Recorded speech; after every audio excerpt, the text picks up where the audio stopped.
Hello everyone. This is a talk very similar to the one that I given at Category Theory 2024 last week in Santiago de Compostela. I thought I would record an online version because I would like everybody online to know about this work that I've been doing with Ruben Van Belle at the University of Oxford. Alright, so let's get started. How many of you have heard a variation of the following statement? Category theory is useful to prove results about equalities and isomorphisms, but for inequalities and approximations, you should use analysis instead. I'm sure a lot of you have heard this statement. Maybe some of you have even made this statement. Now, the purpose of this talk is to prove the statement wrong. Now, why is this statement false, in my opinion? Because it's misleading, because by saying things like analysis instead, you're suggesting that analysis and category theory are like mutually exclusive, or they wouldn't go well together. And I disagree with that. I think analysis and category theory can go hand in hand if one does it in the right way. And I think the best example is the figure of Grothendieck, who was a great algebraic geometer and category theorist, as well as a great functional analyst. Now, how do we do this? Well, on a very superficial level, inequalities are just arrows. But on a deeper level, approximations can be taken care of by limits, which are everywhere in category theory. And now, limits may mean two things, may mean limits in the sense of category theory and in the sense of analysis, and the purpose of this talk is to argue that these two versions of limits can go well together. Let me explain a bit more. So in category theory, limits sometimes are limits in the sense of analysis. What do I mean by this? Alright, so as category theorists, we are used to approximate not quite quantities, but like spaces. Here's probably the most famous example. Take the set of natural numbers, right, which is, well, infinite, but we can approximate it as a colimit by taking the colimit in the category sets of these finite subsets of increasing size. Okay? So in some sense, n is approximated by its finite increasing subsets. And usually the way I explain to my students about this colimit, I usually say, imagine that n is at the far end of the sequence, right? But why is it universal? Well, because it's at the end of the sequence, but not further right than that. As in, not further right than the end of the sequence. There could be other infinite set containing n, but n is the smallest of those that contain all these. Okay? Now, you might think in set theory you do have limits of sets. That's true. The second example, though, is a little bit harder to express that way, which is, what if we do the same with products and finite factors? So we have factors of a product, and you see, in some sense, also x to the n is approximated by these finite projections, right? This is sometimes called a projective limit. Instead of increasing size, this is like a multiplicative version of that. Maybe we should say it's more like an increasing resolution, right? Imagine these sequences, for example, if they were floating point numbers with more and more digits, for example, right? So this has more and more details, more and more information, all right? And so this is a categorical limit, and again, you can see this as some kind of approximation from below of a certain way, all right? Now, these are how we approximate things usually in category theory, and these are probably the main motivations for the name limit and colimit, because it isn't some kind of approximation. Now, what happens in measure theory? We again have this idea of increasing resolution, and that's usually taken care of by the concept of filtration, which is a categorical limit. How does it work? Okay, for those of you not very familiar with measurable spaces, you can imagine a measurable space as if being a set with some subsets, in this case these light blue squares, which are like the distinctions that you can make, and their unions and intersections, countable ones, and complements are also distinctions that you can make. And the maps have to, in some sense, preserve these distinctions once you pull them back. What I mean is this, for example, being or not being in the green set is a distinction you can make in this A1, the sigma algebra. That means that this map preserves this distinction you can make. All right? However, this distinction here that you can make, this yellow region, instead this is not going to be preserved by this map. So this is not a distinction that you can make in the second set. Okay, so maps can pull back the distinctions, measurable sets, but not forward. A little bit like in topology. All right, so now, if you take the limit of these, like the categorical limit of all these maps, you get exactly the union of all these sigma algebras, like the union of all these partitions. Imagine a situation of infinitely fine resolution. Okay? And one of the main theorems of probability, one of the main early theorems of probability, the Kolmogorov extension theorem, can be interpreted precisely as saying that the jury monad preserves this limit. Okay? So, both the Kolmogorov extension theorem and this notion of limits are actually older than category theory. They're from the 20s, while category theory was born only in the 40s. So there is no way, for example, Kolmogorov could have used category theory here. But the concept can be very well expressed in terms of category theory as a limit. All right? Those of you who've heard my talk, Universal Properties in Probability Theory, it's also on YouTube if you want to look it up. Maybe I'll put the link in the description. May hear more about this. So there are universal properties in probability theory. Most of them are older than category theory. So they may be considered one of the earliest examples of categorical thinking. They may be considered precursor to categorical thinking, but they are no means alternative to category theory. If anything, they came up with that concept much earlier. All right? All right, so this is a categorical limit. But now, let's look now at an image and let's see whether it's adapted to these resolutions. So here I have my favorite image, which is the NLab logo. Now this is an SVG image, meaning a vector image. Sorry. A vector image has infinite resolution. I could enlarge it as much as I want and it will never pixelate. Now, of course, on this one screen, of course, this pixelates, right? But what I'm saying is the code that generates this image can generate an image that's arbitrarily large without pixelating. If I had a screen that's as big as the universe, this would still not pixelate, and even bigger than that, all right? Now, of course, this does not respect these resolutions that we have here, but we can adapt it by pixelating it slightly this way, all right? And we can keep pixelating with these coarser and coarser resolutions, meaning adapting it to this filtration of measurable spaces. And now you see that this is actually a cone over this colimit in the sense of category theory, meaning that, for example, for obtaining this pixelization here, we could have directly pixelated our infinitely fine image, or we could have first pixelated this finer pixelation. So in another sense, this curved triangle actually commutes. All right? So in this sense, we have a cone in the sense of category theory over this diagram of increasingly fine filtrations. And now, what's the best part about this, which is actually, I want to argue, it's a limit cone, not just any cone? Well, if we start with low resolution, and we look at the finer and finer pixelizations, then you see this thing's actually tends to the infinite one. You see that the image is more and more similar to the infinite version, to the infinite resolution version, topologically. And we really tend to that, all right? You see the previous step is almost indistinguishable from this one, at least on the screen. So what's going on here is that from approximating spaces with finer and finer resolution, we also approximate quantities defined on that space. There is a correspondence, in other words, between categorical limits and topological limits. All right?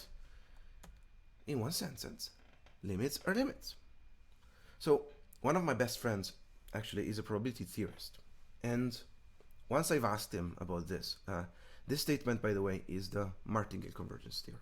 So I've asked him, isn't this very deep that to some categorical limit or like increasing spaces with the resolution, there corresponds a very practical topological limit of quantities that tend to one another.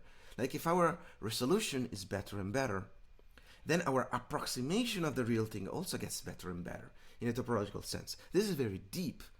And what this guy answered back to me was like, well, man, limits are limits.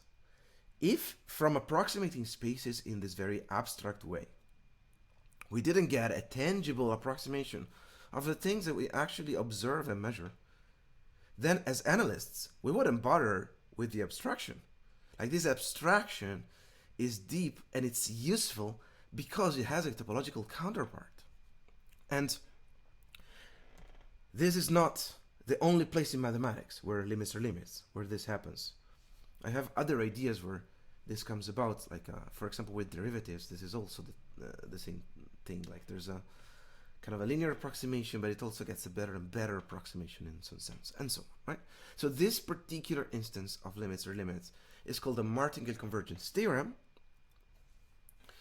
And the purpose of this talk is to model this categorically, to find a categorical description, statement, and proof of this correspondence between topological limits and categorical limits, right? So let's take a look at the categorical setting. First of all, the first thing that we want to study is idempotents, and in particular split idempotents. Let's review this a little moment. In category theory, there are two ways of saying that something is smaller than something else. All right. So you see, R is smaller than R2 in a certain sense, in the sense that you can embed it, but also in the sense that you can project from R2 linearly and continuously back to R. Compare this with the situation on the right instead, where you see that Z is in some sense smaller than R, because you can include it, but you cannot project it back to Z in a continuous or group homeomorphic way. Similarly, S1 is smaller than R because you can project R back to S1, but you cannot re-embed it, right? So you see, Z is a subset, is a subspace or a subobject, and S1 is a quotient. But they are different ways of being smaller. On the other hand, here on the left, R is a subset and a quotient in a compatible way. So we say that R is a retract, so it's a subobject with some inclusion map and a quotient with some projection map in a compatible way. So such that if you go round trip from E to X and back, it's just the identity. So if we go the other way around, if we start at X, you see this is not the identity on X anymore if you go this way, but it is idempotent. You can view this as some kind of projection onto this like tan or brown subset. All right? And we also say that the idempotent is split by these maps and by E, in the sense that this idempotent is not just any idempotent, is a projection onto a subset. All right. The category theorists here might know idempotents are very important in probability theory, so the way to reconstruct this subset from the idempotents is, for example, to look at the points that are preserved by this idempotent. So in other words, you have to take the equalizer, or equally the co-equalizer. And this co-equalizer and equalizer coincide and are absolute, preserved by every functor. So there's some theory in category theory that says that if all idempotents are in this form, so if all arise as projection onto some kind of subobject, then that's the same thing as saying that all absolute limits and co-limits exist.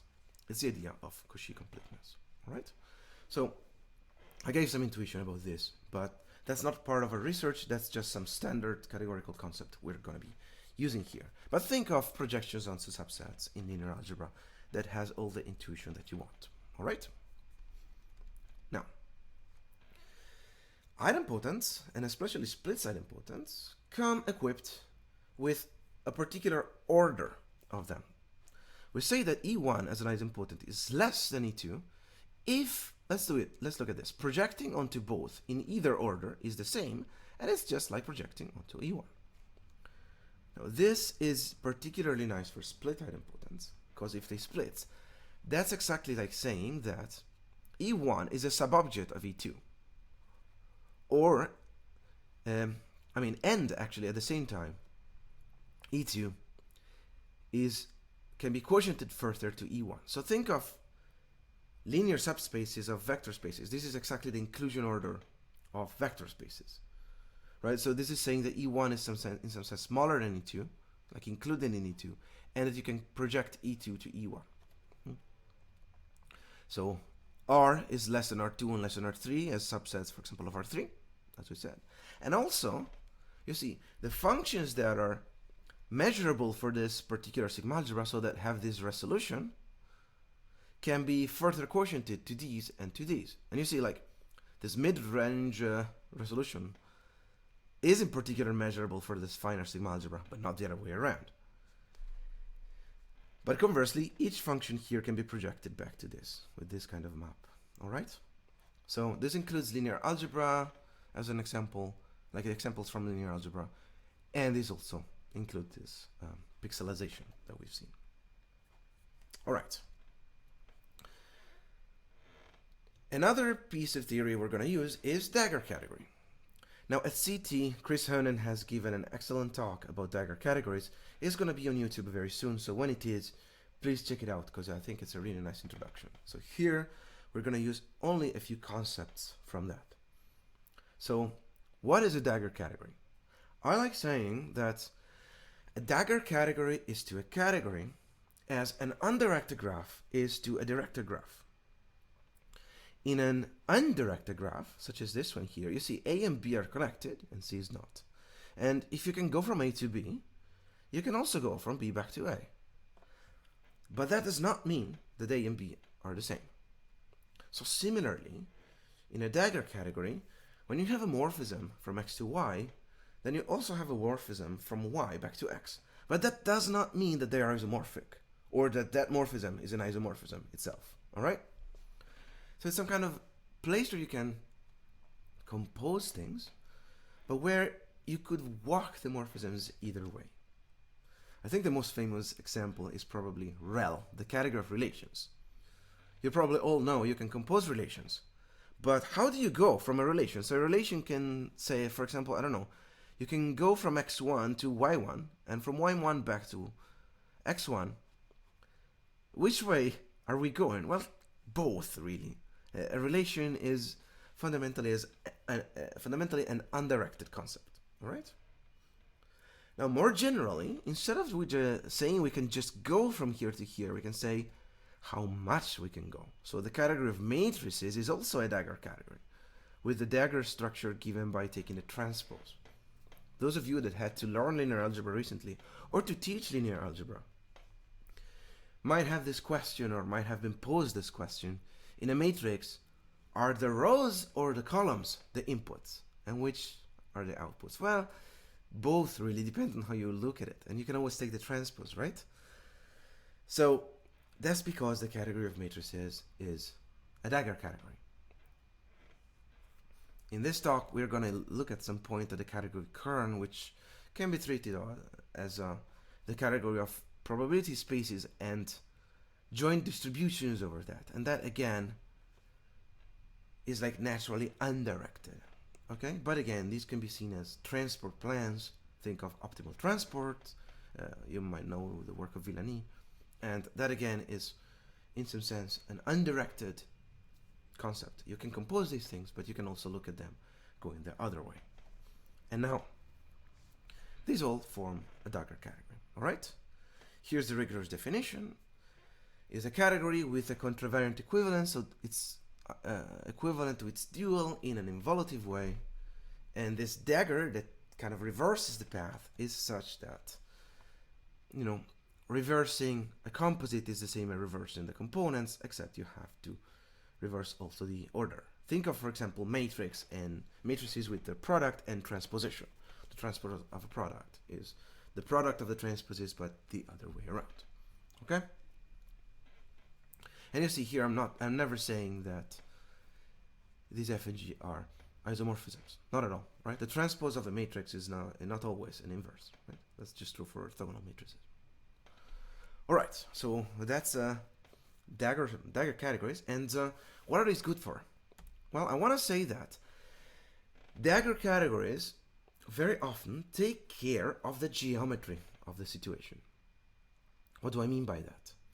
Well, the dagger versions of being a monomorphism and an epimorphism have to do with like not just being a subset of a vector space or like a matrix that is a linear monomorphism, but also they have to preserve something more, in this case the metric. So in the case of linear algebra, the monomorphism that have a section, their transpose, are exactly the ones that preserve the metric, the linear isometric embeddings. Similarly, the dagger isomorphisms that have as transpose their inverse are not just invertible matrices, are orthogonal matrices. So what I want to say here is that this is a way to encode categorically the Euclidean geometry of linear algebra. And indeed, every time you have something that's Euclidean or metric or L1 or L2 or Hilbert, whenever you have like squares and square distances Riemannian geometry, then chances are there's some dagger structure in there hiding somewhere. Okay? We can talk about matrices that are their own dagger. So these are like the self-dual or self-adjoint matrices. And these are exactly the symmetric matrices in the real case, and the self-adjoint matrices in the complex case and in the Hilbert's case. All right? This is, by the way, an instance of the microcosm principle. So you know the microcosm principle in category theory, where you can talk about a smaller structure in a similar larger structure. So you can think of dagger categories as like categories where the Hom sets are in some sense symmetrics, and in particular, the Hom sets are symmetric whenever they are on the same object. So here, for example, a self-adjoint matrix can be seen as not only we are in a symmetric Hom set, but the element of the Hom set, the arrow, is itself symmetric. Okay? And then idempotents, we have seen that usually encode this kind of projections onto subsets or onto subobjects. In the dagger case, we can talk about dagger idempotents, which are not just any projections. These are orthogonal projections, all right? Again, the dagger gives us the geometry, gives us a notion of orthogonality, and this is particularly important in the case of projections, right? Why does this help us a lot? Well, let's look at this. Suppose we have a subset or a subspace of some space. Then there could be many projections back to the subsets, and these give us a different split idempotent, a different retract. Similarly, if we have a projection, then there could be very many sections of this projection. If you know anything about the differential geometry of fiber bundles or about group extensions in algebra, then you know this very, very well, right? However, in the dagger context, if we have a dagger monomorphism, then we have a canonical way of projecting it back, the orthogonal projection, and that's unique.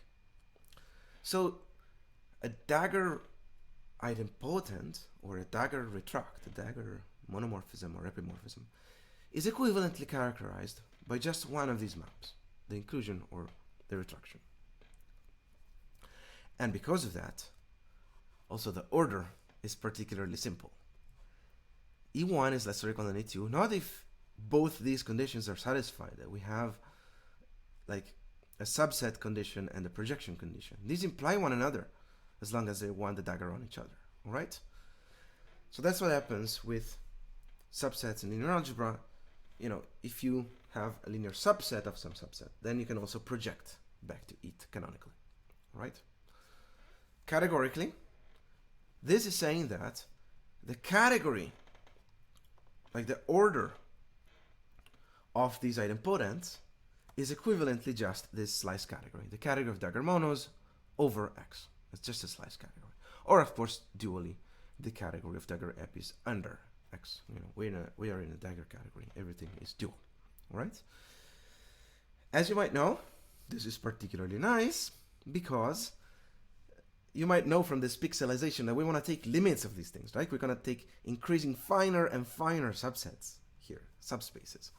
And, well, the forgetful functor from the slice category back to the normal category creates all the connected limits and colimits.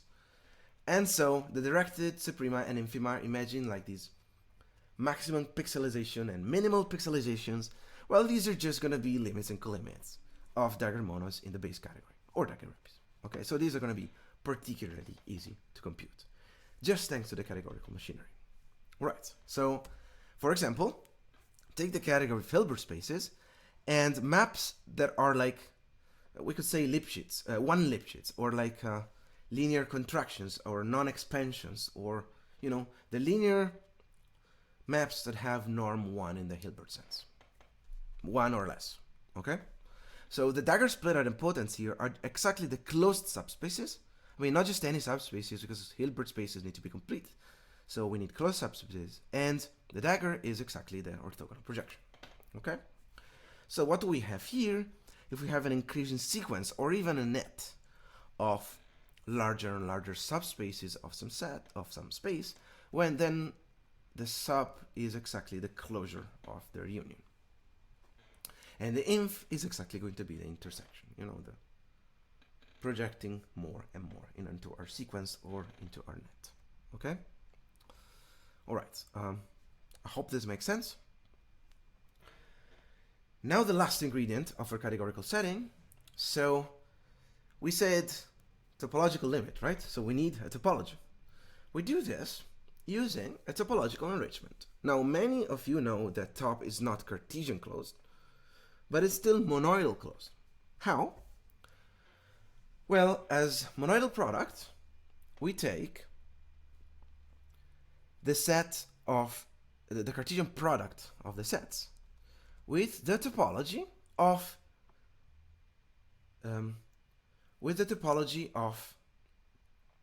pointwise convergence.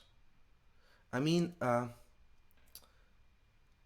with the topology of convergence, but like separately in these components. So, for example, if we say that in x times y, xn separately converges to x, and yn separately converges to y, you see the projections converge. Well then, xny tends to xy and xyn tends to xy in these directions separately, okay? But that does not mean, in general, that xn tends to y in this oblique direction, okay? So this is the topology of separate continuity on the product. It's not the product topology, right? Similarly, as internal Hom, we take, well, okay, the continuous functions of x to y, which is like some kind of horizontal convergence. And then how do we put a topology here? We take the topology of pointwise convergence or product topology. So we say that some functions fn tend to some f, if for every point they tend at that point pointwise.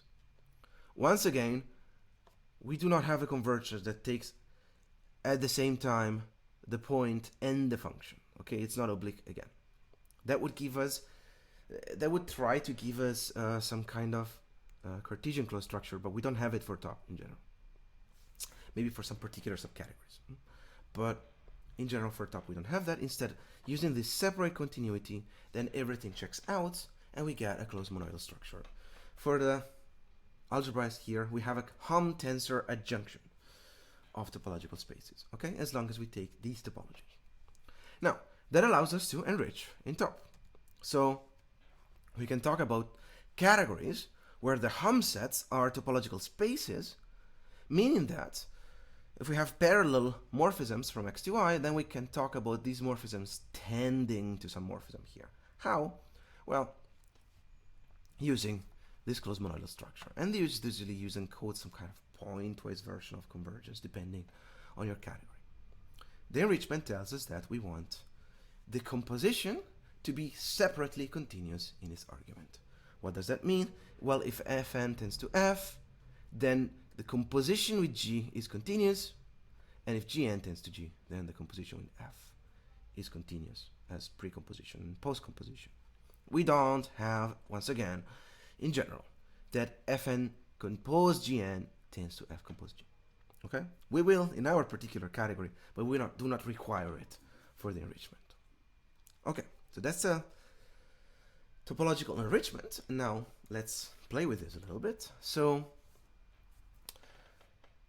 our first instance of our limits or limits phenomenon is the following. If we have a topologically enriched category such that all idempotents are split, well then, I want to say, if we have a directed net or even a sequence of increasingly finer idempotents, okay, and they are split, so we can see this as sub-objects of X that have a retraction and they get like finer and finer and finer and finer. Well then, suppose that the corresponding projectors, so the corresponding idempotents, these are all idempotents on X, right? Which can be seen as like projecting onto E and re-including. Well, if we have that, and suppose moreover that these idempotents tend to some idempotent here, well then, that idempotent, well, splits, because they all do. We're assuming Cauchy completeness. But moreover, the corresponding object that splits this idempotent is the sub of all these subobjects. So in a certain sense, topological limits give rise to categorical limits. All right? So if these projectors tend topologically to this like particular projection, then it means that the corresponding subset is the supremum, is the categorical co-limit of all these guys. All right? So some topological convergence gives rise to some categorical convergence. This guy is the finest of all these, or like the coarsest of these, that is the coarsest thing that's finer than all these guys. All right? So in the sense of pixelization, in some sense, this is the one with the highest resolution. All right? Moreover, for every enriched functor, then both the topological and the categorical convergence are preserved. How? Well, you see, if we have topological convergence, then the enriched functor preserves it. But then this, we have just said, this implies the categorical convergence. Okay? And so there's some kind of absolute limit thing going on here, which, by the way, we still have not completely figured out. So if any of you has any idea, there's an open question here. Are there absolute weights in this enriched context here going on? We don't know. Actually, topologically enriched categories are very, very little understood, and so are their absolute limits. So we know that, of course, the split idempotents are preserved, but why is this particular convergence preserved deep down? We don't know. We just proved that it does. So we have a proof, but not a deep, deep reason. Please reach out if you have ideas on that. Moreover, the very same thing holds if instead of going upwards, we go downwards. So for the coarser and coarser, right? Right, so now, the converse is not true. The converse is stronger. So it's not true in general that if we have a categorical convergence, then we get a topological convergence. We do not have that. We have, sometimes, it's a stronger condition, and we call this the Levy property. Okay? We say that a Cauchy complete top category has a Levy property whenever we have topological convergence of split subobjects, then we have also categorical convergence of the corresponding idempotents. Why Levy? Well, you probably know Beppo-Levy's theorem that says that in R, a bounded monotone sequence converges and converges to its supremum. So it's a very similar situation here, but of course much more general, okay? And similar properties, of course, are used in situations such as functional analysis, when you talk about, for example, cones. And there some people also refer to them as Levy properties, so we didn't completely invent this name. All right, so now, Hilbert spaces and contraction has the Levy property. What topology do we put? Well, what people in functional analysis call the strong operator topology, and people in other domains call pointwise or product topology, meaning that we say that linear maps Fn tend to F if and only if for every x their results tend, okay? Interestingly, if you do this for Hilbert's, it has the Levy property. If you do it in the same way, but just for Banach spaces, well, then it does not work. We have counterexamples in our paper. All right. How does it work in Hilbert? Well, if you have increasing subsets, closed subsets of a Hilbert space, and their projector and the projectors, well, then the projector onto the closure of the union is the same thing as the limit of the projectors onto these increasing subspaces. Same thing if you have a net. And just as well, if instead you have decreasing subsets, well, then you have their intersection, which is kind of like the limit of these sets, and once again, the projection of this intersection is exactly the limit of all these progressive projections. Okay. All right. That's the categorical setting. Let's now apply it to our situation. So let's talk about these pixelizations, which in measure theory are known as conditional expectations. So let's give a crash course to category theorists about conditional expectations. We'll try to make this idea of lower resolution or pixelization mathematically precise.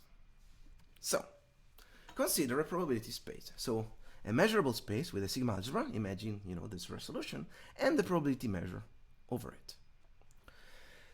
Consider also a coarser sub-sigma algebra. So you see here the fine sigma algebra is A, it's like this fine resolution, and B is the yellow one, which is much coarser than that. Okay?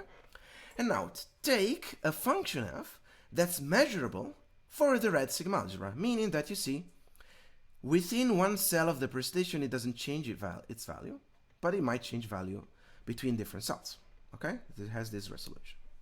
Now, a conditional expectation of this function, given this coarser partition, is a new function g, which we denote by e of f given b, conditional expectation of f given b.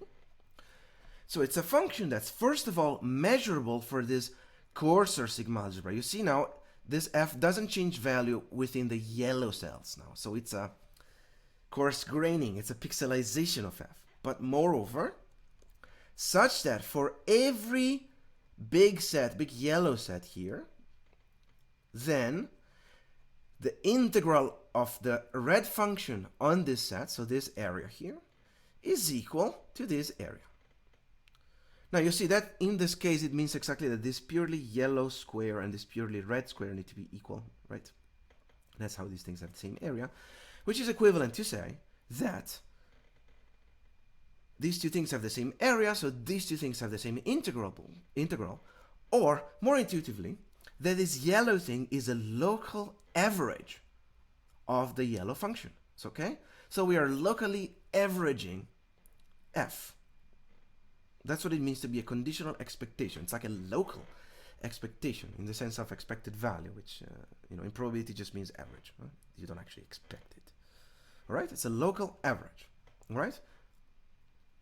That's what conditional expectation is. Of course, things don't always look this finite and this one-dimensional, but this is the idea you should keep in mind. All right?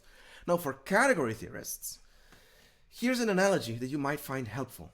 Can extensions. So, a conditional expectation is some kind of coarse graining of f. So imagine that pi is some kind of coarse graining of these measured spaces. and f is some function to r. Now, if pi is not a monomorphism, it's not injective, there is no way we're going to find some g down here that makes the diagram commute, right? The value of f up here does not just depend on the cells of b. You see, it varies within the cell. So there's no hope we can find some function down here making the diagram commute. However, what is the best approximation? What is the thing down here that, let me say, makes the diagram commute as much as possible? Well, that's the conditional expectation. And can extensions work kind of in the same way. So for can extensions, you have a functor up here, and you want to find a functor down here that, in some sense, is the best approximation to making the diagram commute. All right? So just like that, conditional expectations are these best approximations to making the diagram commute, as long as we preserve this B, this larger partition. Okay? By the way, you can make this comparison between can extensions and conditional expectations formal. I have some work on it. You might want to look up can extensions or partial colimits. You know, the integrals and coends are very much analogous, and so are. So the correspondence carries over to conditional expectations and can extensions. Okay? So these are conditional expectations. And now, the main morphisms of the category we want between probability spaces are Markov kernels. What's the Markov kernel? If you've seen any of my talks before, you probably know, so let's be quick here. It's an assignment that, assigns to a point of x and a set of y the probability of mapping x to b. Okay, so what's the probability, if we're in x, of ending up in b? So equivalently, it's like something that takes a point and gives you some kind of probability measure, which tells you where you tend to end up. Okay, you can view this as some kind of transition probability. So what's the probability of ending up in b if we're in x? So technically, it's an assignment on points of x and measurable subsets of y that is measurable in subsets of x and a probability measure in subsets of y. Okay? In particular, normal functions that just go to points here assign a probability which is 0, 1. So to each measurable function, you get a kernel. Because you can just like say, well, you end up in this set in probability 1 if the set contains the point. All right. So kernels can be measure preserving if we have measures on these spaces. And you see, you can imagine we're going to get a dagger category, more of that very soon. But you see, you can view a kernel as something like dividing this mass and then mapping it to y. And if this preserves the measures of x and of y, we call this measure preserving. So that's the condition written out as an integral. Imagine summing over these, that's the same thing as this integral, okay? Moreover, I mean, you see, in this situation, we don't see where measure 0 situations go, so we have to quotient under almost sure equality, but that's fine. We get a really nice category by doing this quotienting, and that's how we take care of almost sure equality categorically. All right. That's the category, we call it kern. So at objects, it has standard Borel probability spaces, so nice probability spaces, and as morphism equivalence classes of measure preserving kernels. Now, let's talk for a moment about random variables.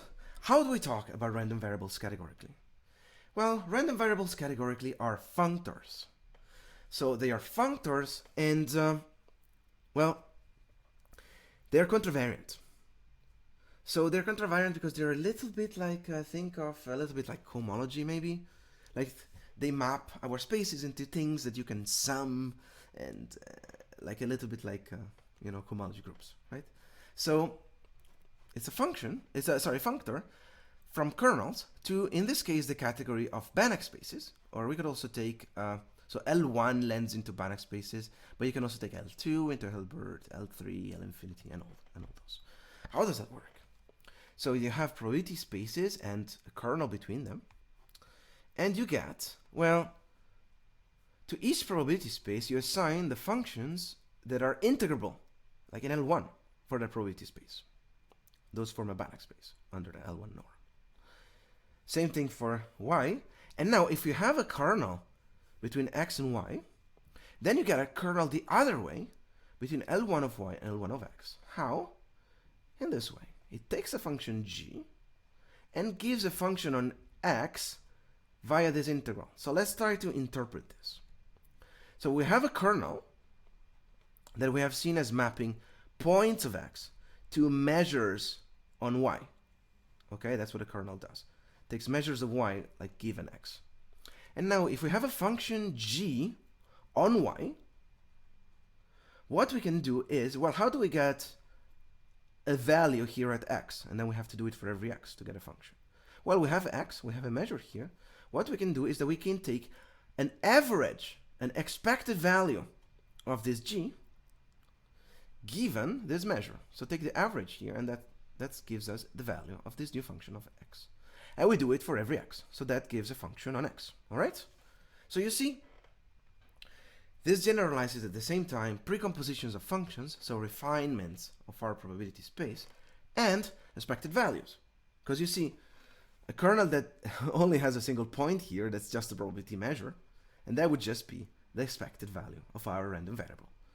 So this is also how to take care, I mean, one of the ways, there's many actually, of talking about expected value of random variables categorically. Okay, it's an action of a functor. A functor that's very much analogous to cohomology, like contravariant and mapping spaces to these like quantities. Okay. All right. So let's go on. Given kernels, given a kernel from x to y, there's a canonical one from y back to x called the Bayesian inverse. You probably know this from statistical inference. So you can imagine if we have some probability of being in A and the probability of transitioning to B, well, that's the probability of being first in A and then in B. But that's equal by Bayes' formula to the probability of being in B and coming from A. Okay? So this gives an assignment, a kernel, from y to x, this green one. And that's called the Bayesian inverse. And, well, these always exist between standard Borel spaces, and they make kern a dagger category. All right, so you can view this. So the L2 functor preserves this. So this is like some kind of way to encode adjoints of Hilbert spaces in terms of kernels. So it's like this inference that you have in probability, right? If I have this probability that a certain yellow car is a taxi, then what's the probability that a taxi is a yellow car, and so on. So this kind of reasoning is encoded as a dagger category in the category of kernels. Okay? And it has to do with adjoints in the Hilbert sense. All right. So now we can use this Bayesian inverse to talk about conditional expectations categorically. So consider a subsigma algebra of A, which we can view as partitioning this into some coarser situations. Okay, and this is a measure.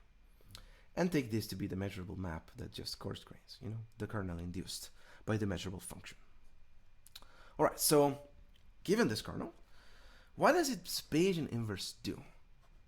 Well, its Bayesian inverse basically maps, it has to be like, first of all, a map from here up to here that's measurable for B, right? So that does not depend on the point here within the cell. And what does it do? It matches each point here to this measure, you know, it's a kernel, which just renormalizes the measure to just this cell, you know? It's like, suppose we have this probability measure, and suppose we know we are in this situation.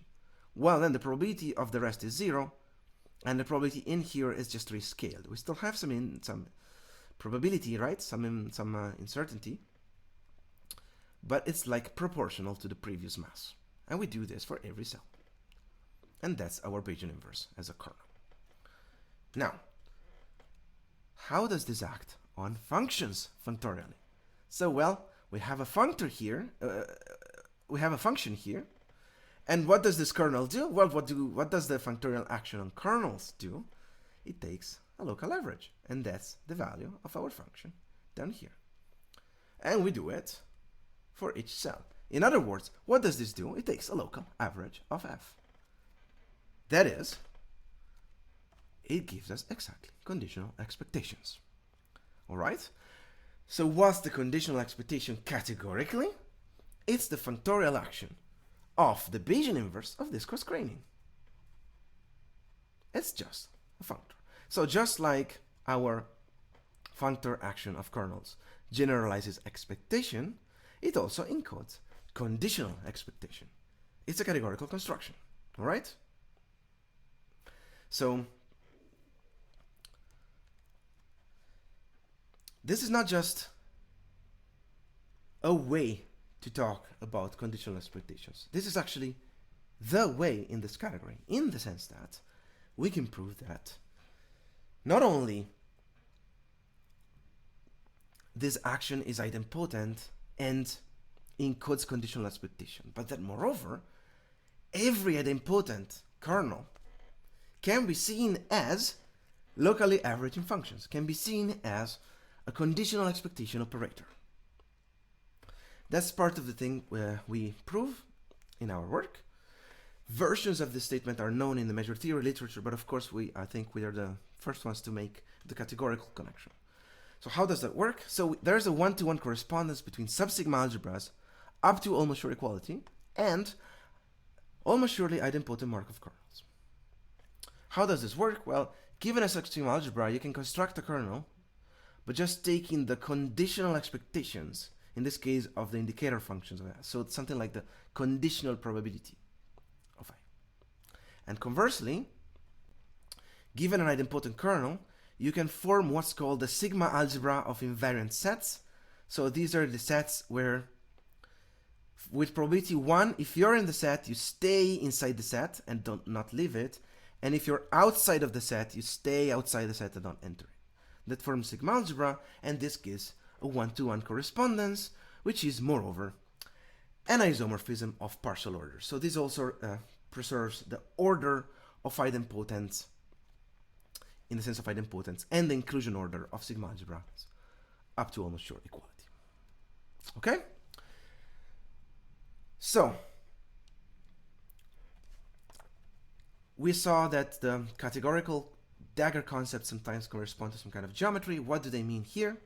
Well, in kernel, a dagger mono is what's sometimes called the reversible Markov kernels, in the sense that it has a deterministic retraction, and the dagger epis are exactly the almost surely deterministic kernels, like these retractions. Dagger isomorphism is actually everything. All the isomorphisms are dagger in our context. Like everything is in some sense orthogonal. The self-duals or self-adjoints are the reversible dynamical systems, not in the sense of reversible Markov kernels, in the sense of reversible dynamics in physics, like they satisfy some kind of detailed Banach condition. Okay? And we have just proven that the dagger idempotents, actually everything is a dagger idempotent, every idempotent is dagger, and these are exactly these coarse grainings, or these conditional expectation operators. Okay? So that's the dagger structure of kernel. It encodes, again, a lot of geometry or dynamics or like probability theory, really. In particular, it encodes conditional expectation. All right? All right, so that's the categorical setting. Last thing I want to do is to finally apply this to martingales. All right, so what is a martingale? Intuitively, a martingale is a situation where we have increasing and increasingly fine pixelizations. Okay? So let's make this precise. A crash course on martingales for category theorists, let's say, right? So let's use our idea of conditional expectation. A martingale is, first of all, a stochastic process. So, okay, for the non-probabilists, what is a stochastic process? Is a probability space and a sequence or a net of random variables on it, like these, okay? A sequence of, imagine, frames of a certain movie, okay? Of how some system evolves, for example, in time. And, okay, that's a stochastic process. What makes it a martingale? Well, we want to say that it's an increasingly finer pixelization of something, right? So what do I mean by that? So we want a sequence or net of sub-sigma algebras which are, first of all, getting finer and finer, okay? So that's called a filtration, as we said. Moreover, the random variables are measurable for each finer and finer. So each fn is measurable for each an.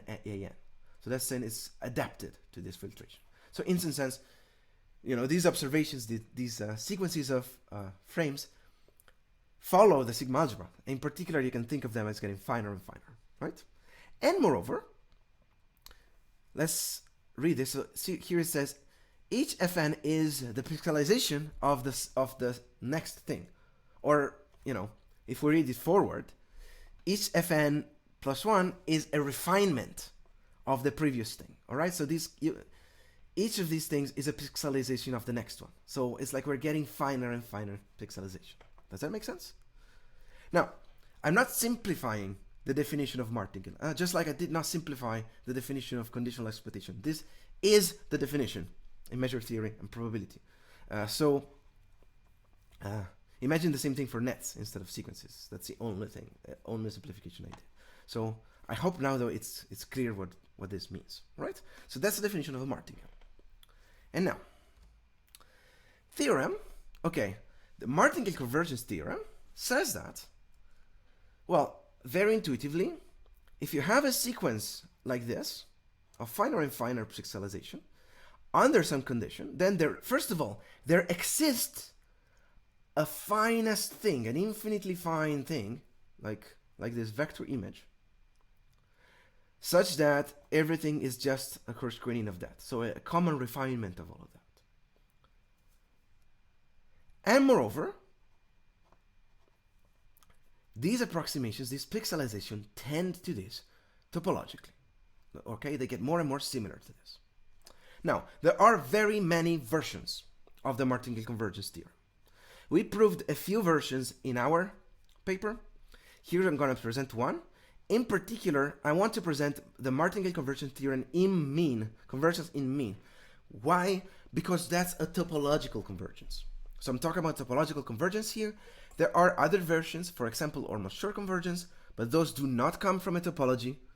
So we do not have a categorical story for them yet.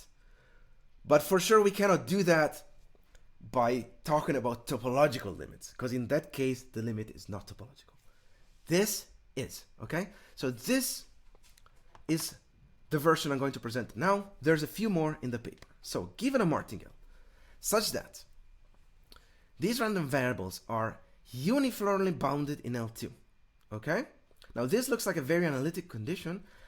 I hope you'll understand with me in a moment that this is actually a categorical condition. Such that, such that these are uniformly bounded, I said, then there exists a random variable which is measurable for the common refinement, for the limit sigma algebra, such that it refines all of the previous ones. And moreover, in L2 and L1 and all the Ln you want, the Fn tend to this topologically. Okay? Alright, this looks a lot like theorem in analysis, and it is. In the remaining time I have here, let me prove this like a category theorist. So, first of all, obviously this is topological convergence. But I want to argue this is a condition of categorical limit. Alright? Let's do that. First of all, we enriched kern in topological spaces. How? How do we say that some kernels Kn tend to some kernels K between the same spaces? Well, a kernel is in one argument a function, a measurable function, and in the other argument a probability measure. So let's define the topology accordingly. We define a topology which in the function argument is just L1 convergence of random variables, and in the measure argument is pointwise or setwise convergence of measures. Okay, so that's the convergence that gives a topological convergence of kern. Now, first statement we prove, lemma, kern has the Levy property. All right. So what do I mean? Well, if we have all these coarse grainings and we can re-embed our things by here, well then going one way, and so going the all way around, this is an idempotent, and doing that for finer and finer coarse graining, this tends to the identity topologically, right? If we coarse grain, but in some sense less and less, because the coarse graining gets finer and finer, well, that tends to do nothing, okay? And by the way, the epsilons come in this proof. So if you're wondering where does the analysis come in, well, it comes in proving this lemma. But, well, there's less epsilon in this lemma than you may think, because in some sense, this is already going right down to the core of where analysis comes in, to a very, very fundamental statement. So the thing that actually remains to be proven here is not that hard. Okay. How do we use this? Well, first of all, we also prove that, moreover, the functors L1, L2, and so on are topologically enriched, the random variable functor. And here again, some epsilons enter, okay? What does that mean? Well, we have to apply L1, so the random variables to this thing, and they reverse all the arrows. What does that say now? Well, that if you coarse grain your random variables now by means of conditional expectations, and take finer and finer coarse grainings, that tends to doing nothing. That tends to your original random variable. If you think about it, well, that's almost what we wanted to prove, right? That says that if we have here, what lives here, the finest things, the common refinements, if we have a refinement, and we coarse graining, so we pixelate it, then pixelating it less and less tends to doing nothing. So you see, that's exactly one half of the theorem. That's saying that the Fn tends to F topologically. So we've already proven the topological part. What remains to be proven? Well, why does this common refinement exist? Why does this exist?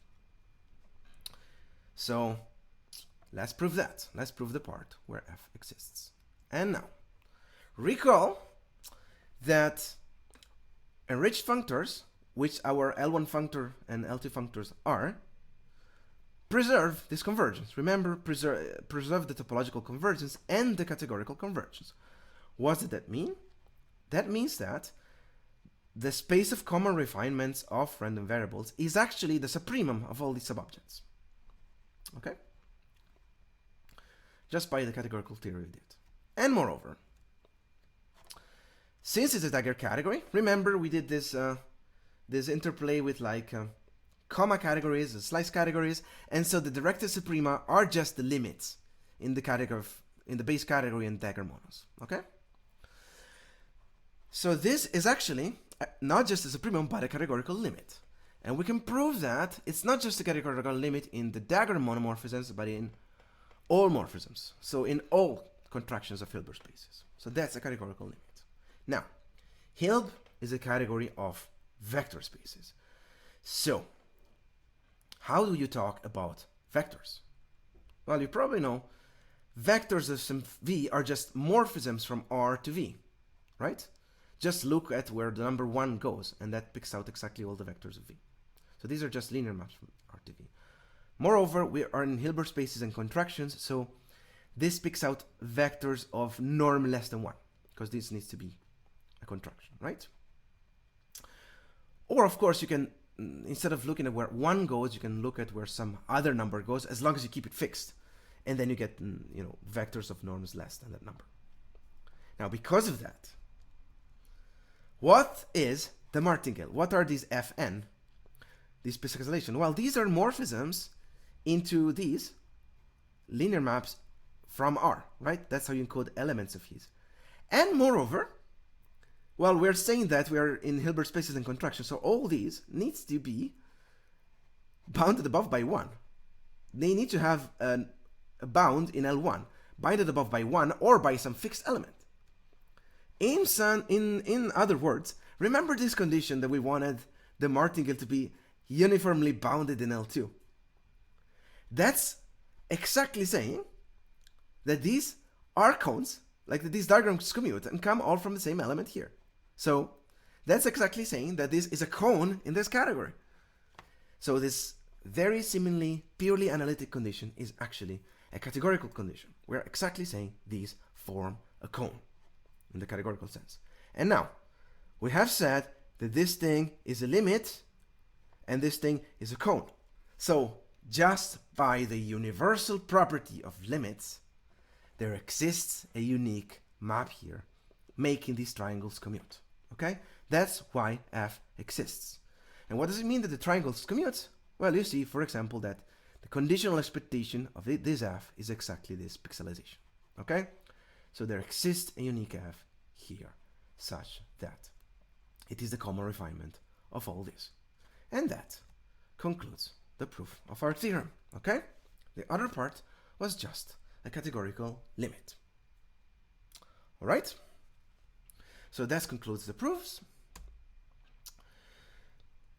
What else can I say?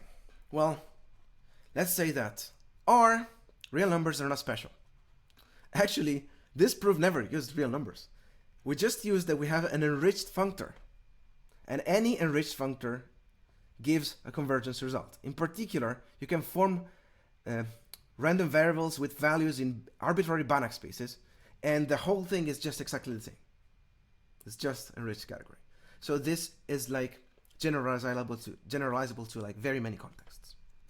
Also, this does not depend on the cardinality of the net. So we have convergence. I showed it for sequences, but nets work just in the very same way. And there's no bound on the cardinality. It just works. Moreover, you can do exactly the same thing going in the downward direction. So for what are called sometimes backwards or inverse martingales, where you have progressive coarse grainings instead of refinements. All right? And last but not least, my favorite part. I believe that the convergence in mean for the downward martingales for nets of arbitrary cardinality is a new result. As far as we know, we couldn't find it anywhere. We could find the upwards one, you can do that using functional analysis, but we could not find anywhere the downward ones. As far as I know, we are the first one to prove this. So this could also be interest to probabilists. Now, I want to be careful. Probability is a huge field. It's a huge field that sometimes would even develop across different countries, speaking different languages. So it could be that this result already exists somewhere, maybe never translated to English. I don't know. But as far as we know, as far as we could see, this is new. Okay? At the very least, it's not a very famous result. All right? So I'm going to end here. Let me say, Ruben Van Belle gave a keynote talk about this HCT with a lot more details than I talked about. I'll put the link in the description to this video just below here. You can read the paper. It's this one, Convergence of Martingales via Enriched Dagger Categories, where you can find, of course, even more details and all the epsilons and all the sigma algebras. For additional context, look at Van Belle's work on categorical proofs of, for example, why red and nicotine holds, and why conditional expectations always exist. Additional context is also here in this work that I did with my student Noé. And of course, if you want to contact me for questions or comments or anything, you can find me on my webpage here, www.paoloperrone.org. Okay? That's all for now. I hope you enjoy our categorical, conditional expectations and martingales. And remember, limits are limits.